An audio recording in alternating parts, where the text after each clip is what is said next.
Everyone, welcome back to my YouTube channel. In this video, I'm going to show you how to fix Tonkeeper wallet battery recharge problem.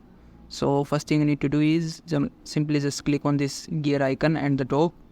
Once you do that, simply go to your battery section, and as you can see here, you can see that you can buy the battery charges accordingly. So to fix battery problem, what you need to do is simply disable all of these charges, and once you do that, your battery will not consume, so you don't face any battery problem.